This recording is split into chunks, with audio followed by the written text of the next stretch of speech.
अच्छी और सच्ची खबर में सबसे पहले बात गर्मी की। देश के ज्यादातर राज्यों में इस वक्त भीषण गर्मी पड़ रही है। पारा 44 और 45 डिग्री तक पहुंच चुका है। मौसम विभाग का भी कहना है कि आने वाले 6 से 7 दिनों तक इस प्रचंड गर्मी से राहत मिलने के आसार नहीं है। ऐसे में मौसम विभाग की ओर से हीट वेव का अलर्ट जारी किया गया है। मौसम विभाग के इस अलर्ट को देखते हुए लोगों को गर्मी से बचने की सलाह दी गई है।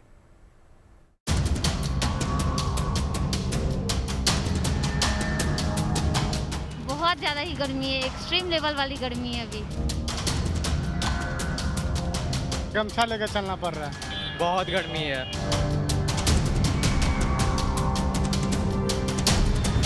तो एसी भी काम नहीं करने वाला है।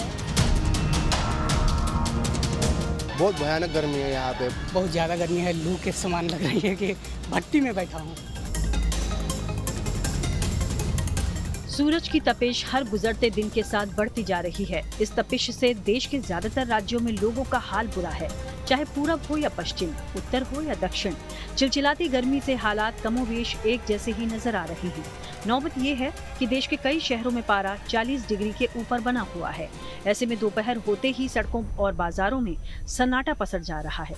राजस्थान के उदयपुर से आई ये तस्वीर गर्मी के मिजाज को बयां करने के लिए काफी है, जहां बाजारों में कर्फ्यू जैसे हालात हैं और सड़कों पर गिने चुने लोग ही नजर आ रहे हैं। गर्मी के इन तेवरों को देखते हुए प्रदेश के 7 जिलों में आज लू को लेकर अलर्ट जारी हुआ है, जबकि 26 तारीख को 19 जिलों में लू को लेकर अलर्ट जारी है।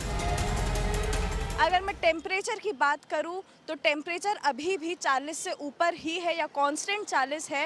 राजस्थान के जयपुर शहर में अभी हम हैं स्टैचू सर्कल एरिया पे। यहाँ पे भी हम देख सकते हैं कि कैरी की जो छाछ होती है उसके स्टॉल्स यहाँ पे लगे हुए हैं, या फिर जो रिफ्रेशिंग चीज़ें होती है, जूस होते हैं, वैसे स्टॉल्स लगे हुए हैं। पर गर्मी का हाल इतना बदहाल है कि ये स्टॉल्स भी अभी खाली हैं और इनके अलावा जो नॉर्मल रेडियाँ लगाई जाती है, कोई स्ट्रीट फूड होता है, तो वो अभी दोपहर के समय नज़र ही नहीं आ रहा है, क्योंकि लोग बाहर नहीं निकल रहे हैं। सभी की बिक्री पे इसका फ़र्क पड़ा है। अगर मैं पेड़ पौधों की बात करूं या फिर पशु पक्षियों की बात करूं तो पशु पक्षी अभी आसमान में कम और छाँव में ज़्यादा नज़र आ रहे हैं। उनको भी गर्मी से बचने के लिए कोई ना कोई जगह चाहिए जो वो ढूंढ रहे हैं। लोग अगर बाहर निकल रहे हैं तो पूरे प्रोटेक्शन के साथ निकल रहे हैं। केवल राजस्थान ही नहीं बल्कि उत्तर प्रदेश, हरियाणा, पंजाब और दिल्ली में भी लोगों का हाल गर्मी से बेहाल है। मौसम विभाग का अनुमान है कि उत्तर भारत के इन राज्यों में आने वाले दिनों में अधिकतम तापमान में 2 से 3 डिग्री सेल्सियस का इजाफा हो सकता है और हीट वेव का अलर्ट भी जारी किया गया है। इस वक्त भी दिल्ली में तापमान 36 डिग्री के आसपास बना हुआ है, लेकिन अब आगे मौसम के लिए अनुमान ये है कि ये तापमान 42 डिग्री तक जा सकता है। मतलब गर्मी और ज़्यादा बढ़ने वाली है। सिर्फ गर्मी और तापमान ही नहीं बल्कि मौसम विभाग और एक प्राइवेट एजेंसी के मुताबिक भी अब गर्मी का प्रकोप ज़्यादा इसलिए भी होगा क्योंकि आज से दिल्ली एनसीआर में लू का कहर भी देखा जाएगा। लू भी काफ़ी तेज़ी से चल सकती है जो कि लोगों को परेशान करेगी। सिर्फ दिल्ली एनसीआर ही नहीं, राजस्थान, उत्तर प्रदेश, बिहार, पश्चिम बंगाल, झारखंड सहित 14 राज्यों के लिए लू का अलर्ट जारी किया गया है। उधर देश के पश्चिम राज्य महाराष्ट्र और गुजरात के भी कई शहरों में पारा 40 डिग्री के ऊपर बना हुआ है। मौसम विभाग का अनुमान है कि 28 तारीख के बाद गुजरात में तापमान में 2 से 3 डिग्री की बढ़ोतरी दर्ज की जा सकती है और पारा 45 डिग्री तक पहुंच सकता है। गर्मी के इस मिजाज को देखते हुए सूरत ट्रैफिक पुलिस की ओर से एक जरूरी कदम उठाया गया है, जिसके तहत सूरत शहर के सभी ट्रैफिक सिग्नल दोपहर 1 बजे से लेकर 3:30 बजे तक बंद रहेंगे, ताकि लोगों को 40 डिग्री वाली गर्मी से बचाया जा सके। अहमदाबाद समेत 10 जितने शहर और जिलों में गर्मी का पारा 40 डिग्री के पार है। 43.5 डिग्री तापमान सबसे अधिक राजकोट में दर्ज हो रहा है। मौसम विभाग की माने तो 28 तारीख के बाद 45 डिग्री तापमान पहुंचने की चेतावनी जारी कर दी गई है। आने वाले लगभग 30 तारीख तक हीटवेव की कोई चेतावनी नहीं है, लेकिन येलो अलर्ट जारी किया हुआ है। गर्म हवाएं चलेंगी, इस प्रकार की जो चेतावनी है वो मौसम विभाग ने दी है। ऐसे में मौसम विभाग का कहना है अगर ज़रूरत हो तभी दोपहर के समय लोगों को घर से बाहर निकलना चाहिए। इस गर्मी के कारण इंसान ही नहीं पशु पक्षियों का भी बुरा हाल है। चिड़ियाघरों और सफारी में जानवरों को इस भीषण गर्मी से बचाने के लिए जरूरी इंतजाम किए जा रहे हैं, जिसकी एक तस्वीर इटावा सफारी से सामने आई। यहाँ गर्मी से बचाने के लिए कूलर, घास फूस के छप्पर और वाटर स्प्रिंकलर लगाए गए हैं। हम लोग अपने गर्मियों को देखते हुए वो नाइट सेल में तो कूलर और खिड़कियों पे खस की टटिया लगवा देते हैं, और दिन में जो कराल में जब हम लोग खोलते हैं तो वहाँ उन्होंने एक मिस्ट सिस्टम है, पानी की बौछारें जो निकालता है टुल्लू पंप, उसके जरिए वो पानी की बौछार लगा के मिस्ट सिस्टम को हर कालों में लगा रखा है, जिससे उनको गर्मी से राहत मिलती है। जब अप्रैल में गर्मी के कारण ये हाल है तो मई और जून में पड़ने वाली गर्मी का अंदाजा तो लगाया ही जा सकता है। मौसम विभाग ने भी इस बात के संकेत दिए हैं। आने वाले दिनों में गर्मी के तेवर और तल्ख होंगे। आप फिगर देख सकते हैं, जो पूरा का पूरा अगर जहाँ पे अभी हमारा राजस्थान छूटा हुआ है, पंजाब हरियाणा है, लेकिन कल के बाद जहाँ बेबी हीट वेव आना स्टार्ट हो जाएगा तो ऑलमोस्ट ऐसे ही रहेगा। और बेसिकली जो अभी हमारा ऑरेंज अलर्ट है, जो स्पेसिफिकली विदर्भा के लिए है, उसके साथ तेलंगाना के लिए है। इसके अलावा ईस्टर्न स्टेट्स हैं, अगर आप देखें बिहार, वेस्ट बंगाल, उड़ीसा के लिए हमारा ऑरेंज अलर्ट है। अनुमान लगाया जा रहा है कि 3 से 4 डिग्री जो है वो बढ़ेगा तापमान में। अगर आप बात करते हैं, यही है 44, इवन विदर्भा 45, 46 तक भी टेम्परेचर्स था, और ऑनवर्ड 44, 45 तक टेम्परेचर्स रहने का अनुमान है। जाहिर है जब गर्मी इतनी प्रचंड पड़ रही है तो कुछ जरूरी उपाय भी हैं, जैसे हाइड्रेटेड रहना, सनस्क्रीन का इस्तेमाल करना, हल्के और ढीले कपड़े पहनना, ठंडे पानी से स्नान करना, ठंडी तासीर वाले खाद्य पदार्थों मसलन तरबूज, खीरा, दही, छाछ का सेवन करना, और तेज धूप में बाहर निकलने से लोगों को जरूर बचना चाहिए ताकि इस गर्मी में लोगों को हीट स्ट्रोक का सामना न करना पड़े। दिल्ली से मनीष चौरसिया, मनीषा लड्डा, जयपुर से रितम जैन, अहमदाबाद से अतुल तिवारी, सूरत से संजय राठौड़ और इटावा से अमित तिवारी के साथ bureau report, good news today.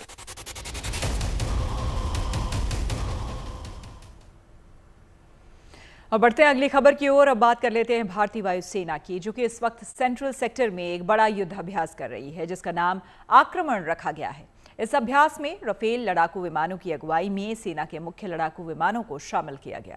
इस एक्सरसाइज के जरिए वायुसेना के पायलट न सिर्फ पहाड़ी और जमीनी ठिकानों पर हमले का अभ्यास कर रहे हैं, बल्कि पायलट लंबी दूरी की उड़ान भी कर रहे हैं। ये एक्सरसाइज वायुसेना के शीर्ष अधिकारियों की निगरानी में किया जा रहा है।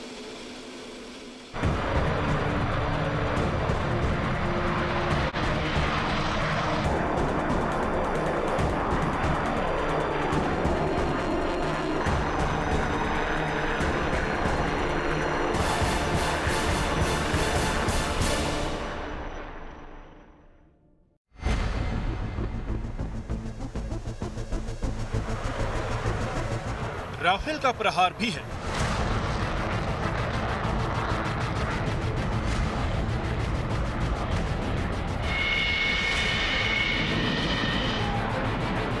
और सुखोई का शौर्य भी है।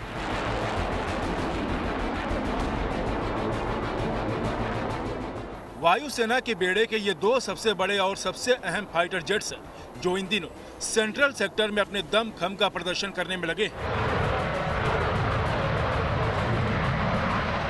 वायुसेना के इस अभ्यास को आक्रमण नाम दिया गया है, जिसकी अगुवाई एयरफोर्स के सबसे आधुनिक फाइटर जेट्स राफेल कर रहे हैं।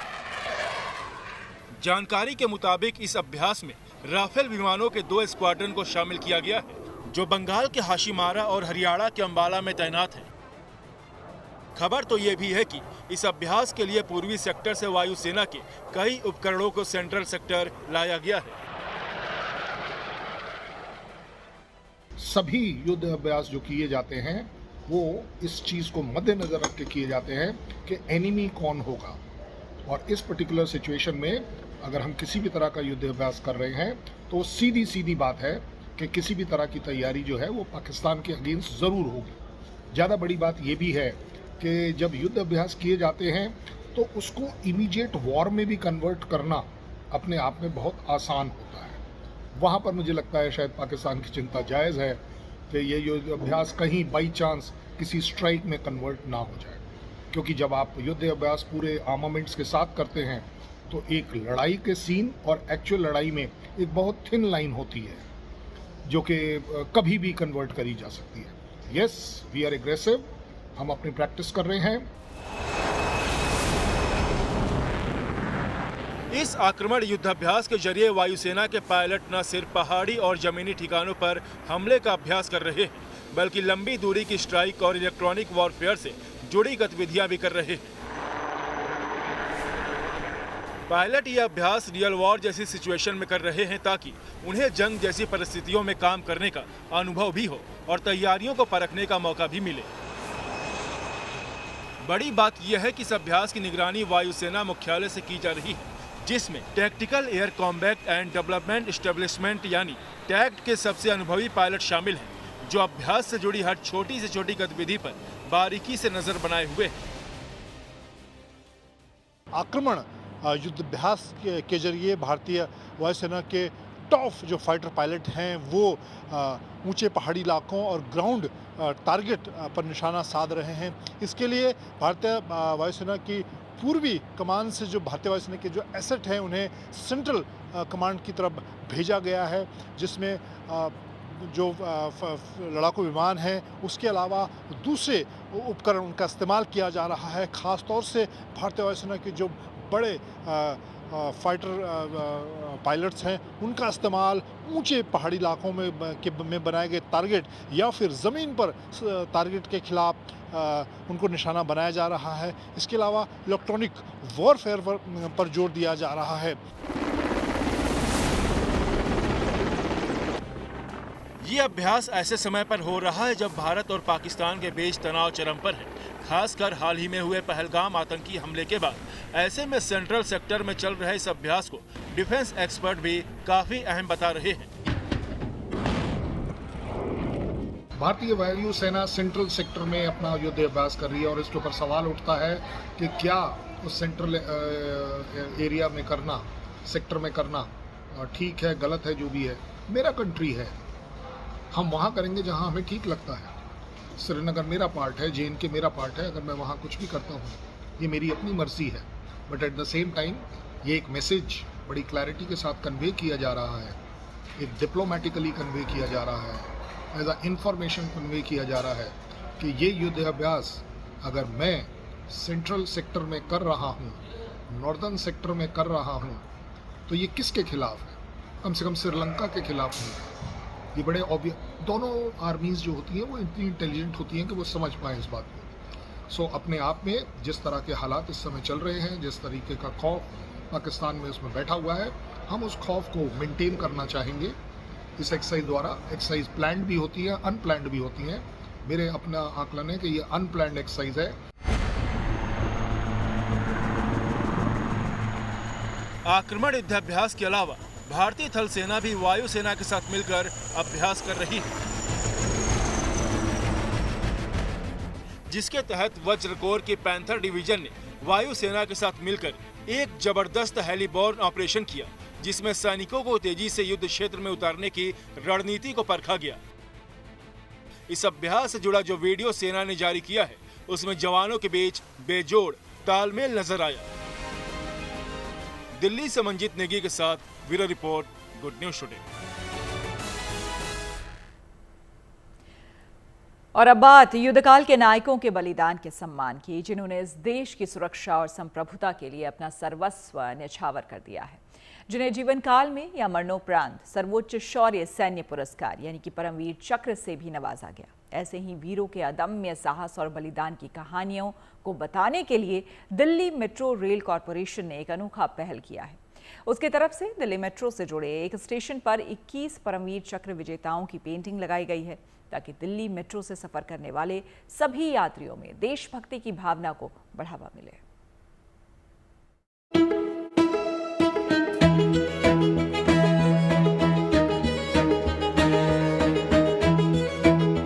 देश की स्वतंत्रता, संप्रभुता और सुरक्षा के लिए शहादत देने की परंपरा बहुत पुरानी है। समय समय पर सेना की बहादुरी का नया अध्याय लिखने वाले भारत माँ के सपूतों के सम्मान की भी परिपाटी है। DMRC यानी दिल्ली मेट्रो रेल कॉरपोरेशन ने देश के लिए खुद को न्यौछावर कर देने वाले वीरों को अनूठे तरीके से श्रद्धांजलि दी है। दिल्ली मेट्रो के पिंक लाइन पर sir M Visvesvaraya Moti Bagh metro station है, जिसके प्लेटफॉर्म की दीवारों को वीर योद्धाओं के जीवन तस्वीरों से सजाया गया है। खास बात यह है कि सभी वीर युद्धकाल के सबसे बड़े पुरस्कार परमवीर चक्र से सम्मानित है।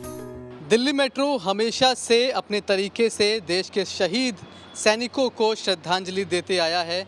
उसी कड़ी में एक और नई पहल की है दिल्ली मेट्रो रेल कॉरपोरेशन ने। उन्होंने अपने इस स्टेशन पर, इसका नाम sir M Visvesvaraya Moti Bagh metro station है, इसके प्लेटफॉर्म पर एक तरह से एक गैलरी तैयार की है। इस गैलरी में उन वीर सैनिकों की तस्वीरें बनाई गई हैं, पेंटिंग्स बनाई गई हैं, जिन्हें अब तक परमवीर चक्र का अवार्ड मिला है। परमवीर चक्र हमारे देश का सर्वोच्च शौर्य सैन्य पुरस्कार है। ये वीरता पुरस्कार युद्धकाल में अदम्य साहस, शौर्य दिखाने पर ही दिया जाता है। यानी ये सम्मान दुश्मनों की मौजूदगी में सर्वोच्च वीरता के प्रदर्शन और बलिदान पर ही हासिल होता है। जीवन काल हो या मरणोपरांत, ये पुरस्कार दोनों ही परिस्थितियों में दिया जा सकता है। भारतीय सेना के तीनों अंग यानी आर्मी, एयरफोर्स और नेवी के कई अधिकारी और जवान इस सबसे बड़े पुरस्कार को पा चुके हैं। देश के 21 वीरों को अब तक ये सर्वोच्च वीरता पुरस्कार मिल चुका है। इनमें 7 जाबाजों को उनके जीवन काल में और 14 को मरणोपरांत मिला है। इनमें साल 1999 के कारगिल युद्ध में परमवीर चक्र से सम्मानित शेर शाह के नाम से मशहूर captain Vikram Batra, lieutenant Manoj Kumar Pandey, lieutenant Balwan Singh और ग्रेनेडियर योगेंद्र सिंह यादव भी शामिल हैं, जिनकी painting sir M Visvesvaraya Moti Bagh metro station के प्लेटफॉर्म पर लगाई गई है। इस मेट्रो स्टेशन पर जब आप मेट्रो पकड़ने के लिए प्लेटफॉर्म पर जाएंगे तो उस प्लेटफॉर्म पर आपको ये गैलरी दिखाई पड़ जाती है, जिसमें लगभग अब तक जितने भी परमवीर चक्र विजेता रहे हैं, हमारे वीर सैनिक रहे हैं, उनकी तस्वीरें, उनकी पेंटिंग्स आपको यहाँ पर बनी हुई दिखाई पड़ जाएगी। इसके पहले भी दिल्ली मेट्रो वीर सैनिकों को, शहीदों को अपनी श्रद्धांजलि अलग अलग तरीके से देती रही है। दिल्ली मेट्रो ने अपने कई मेट्रो स्टेशन के नाम भी शहीद सैनिकों के नाम पर रखे हैं। डीएमआरसी पहले भी सैनिकों के साहस और वीरता को सम्मान देने के लिए इस तरह की पहल करती रही है। दिल्ली मेट्रो के कई स्टेशन हमारे शहीदों के नाम पर हैं, जिनमें मेजर मोहित शर्मा राजेंद्र नगर स्टेशन, अर्जनगढ़ और ब्रिगेडियर होशियार सिंह स्टेशन भी शामिल हैं। दिल्ली मेट्रो प्रबंधन की तरफ से पहले भी कई अनोखी पहल की गई है, जिसका मकसद देश की रक्षा के लिए अपना सर्वोच्च न्यौछावर करने वाले शहीदों के जीवन से देशभक्ति की सीख देनी है। युद्ध काल या शांति काल, भारतीय जवानों ने हर परिस्थिति में अपने खून का आखिरी कतरा तक देश की रक्षा के लिए न्यौछावर किया है, जिनके शौर्य की कहानियां आज भी बड़े गर्व से सुनी और सुनाई जाती है। यही वजह है कि दिल्ली मेट्रो की पेंटिंग गैलरी के जरिए रक्त से स्वर्ण अक्षरों में अपना नाम लिखने वालों की वीरता और समर्पण की कहानियों से यात्रियों को प्रेरित करने का प्रयास कर रही है। दिल्ली से मनीष चौरसिया के साथ bureau report, good news today. और अब बात अमरनाथ यात्रा की। 3 जुलाई से शुरू होने जा रही अमरनाथ यात्रा को लेकर देश भर में रजिस्ट्रेशन की प्रक्रिया चल रही है। तो चलिए आपको भोपाल की तस्वीरें दिखाते हैं, जहां बड़ी संख्या में श्रद्धालु इस यात्रा में शामिल होने के लिए जम्मू कश्मीर बैंक में अपना रजिस्ट्रेशन करवाने के लिए पहुंच रहे हैं।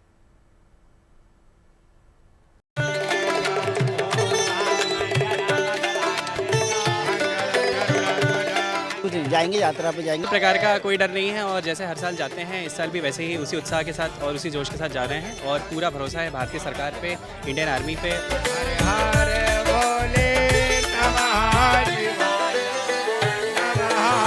अमरनाथ यात्रा को लेकर भक्तों का जोश हाई है। बाबा बर्फानी पर श्रद्धालुओं का भरोसा अटूट है। 3 जुलाई से शुरू हो रही अमरनाथ यात्रा की तारीख जैसे जैसे करीब आ रही है, वैसे वैसे भक्तों का उत्साह भी बढ़ता जा रहा है। ये तस्वीरें मध्य प्रदेश के भोपाल की हैं, जहां हर हर महादेव के जयकारे के साथ बड़ी संख्या में श्रद्धालु अमरनाथ यात्रा के लिए जम्मू कश्मीर बैंक में रजिस्ट्रेशन कराने पहुंच रहे हैं। अमरनाथ यात्रा की शुरुआत 3 जुलाई से हो रही है। यहाँ पर भोपाल में जो जम्मू एंड कश्मीर बैंक है, यहाँ पर लोग रजिस्ट्रेशन करवाने आ रहे हैं अमरनाथ यात्रा का। जम्मू कश्मीर के अनंतनाग जिले में मौजूद देवाधिदेव महादेव का ये वो पावन धाम है जहां हर साल श्रद्धालु बाबा बर्फानी के दिव्य दर्शन के लिए पहुंचते हैं।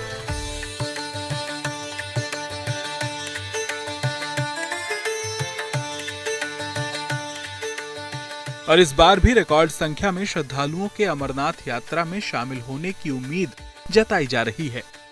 कोई डर नहीं है और जैसे हर साल जाते हैं इस साल भी वैसे ही उसी उत्साह के साथ और उसी जोश के साथ जा रहे हैं और पूरा भरोसा है भारतीय सरकार पे, इंडियन आर्मी पे और हमारा जो भी प्रशासन है जहाँ ध्यान रखता है। तो यात्रियों के लिए कोई भी दिक्कत नहीं है, पूरे देश में उत्साह का माहौल है और ऐसा ही रहे और सब यात्रियों को भी बोला जाए कि उनको भी किसी डर की दहशत ज़रूरत नहीं है, जैसे जाते हैं हर साल वैसे ही जाएं। माना जाता है कि अमरनाथ गुफा में स्थित शिवलिंग के दर्शन मात्र से पापों का नाश हो जाता है और श्रद्धालुओं को मोक्ष का रास्ता मिल जाता है। और यही वजह है कि हर साल देश के कोने कोने से श्रद्धालु जम्मू कश्मीर पहुंचते हैं और अमरनाथ की पवित्र यात्रा में शामिल होकर बाबा बर्फानी के दर्शन करते हैं। लोग हैं वो ये बात कह रहे हैं कि आप लोग भी जा रहे हैं, क्या पहली बार जा रहे हैं? पहली बार जाना। अच्छा, तो क्या डर वगैरह है? कोई डर वगैरह किसी बात का नहीं है, बस थोड़ा अफसोस है कि जो अभी घटना हुई है वहाँ पे उस चीज़ का थोड़ा अफसोस है। बाकी डर तो महाकाल बैठे हुए हैं, डरने की कोई जरूरत ही नहीं है। उनसे बड़ी कोई चीज़ नहीं है, ना आतंकवाद है ना कोई है उसके, उनसे बड़ी कोई चीज़। इस बार अमरनाथ की पवित्र यात्रा 3 जुलाई से शुरू होकर 9 अगस्त तक चलेगी। इस यात्रा के लिए श्रद्धालुओं को ऑनलाइन या ऑफलाइन रजिस्ट्रेशन कराना होगा, जिसके लिए तीर्थयात्री या श्री अमरनाथ जी श्राइन बोर्ड की ऑफिशियल वेबसाइट के माध्यम से ऑनलाइन रजिस्ट्रेशन कर सकते हैं। इसके अलावा श्रद्धालु Jammu Kashmir bank, state bank of India, Punjab national bank और यस बैंक की 540 से ज्यादा ब्रांच में अपना रजिस्ट्रेशन करवा सकते हैं।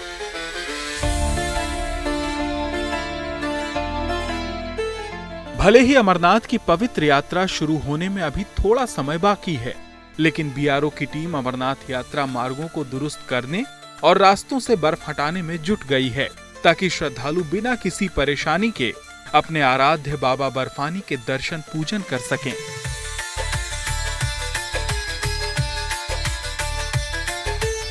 भोपाल से अमृतांशी जोशी के साथ bureau report, good news today.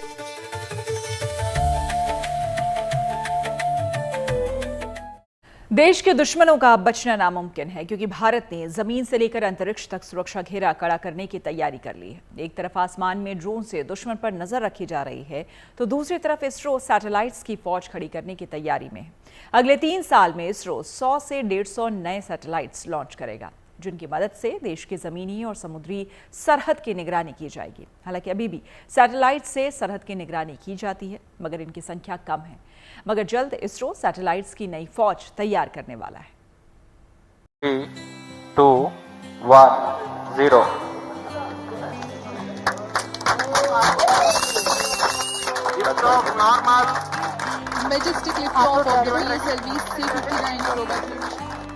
Hind की सरहदों को अब सैटेलाइट की फौज से महफूज करने की तैयारी है। देश की सरहद और समुद्री इलाकों की सुरक्षा को और मजबूत करने के लिए इसरो ने नया सैटेलाइट प्लान बनाया है।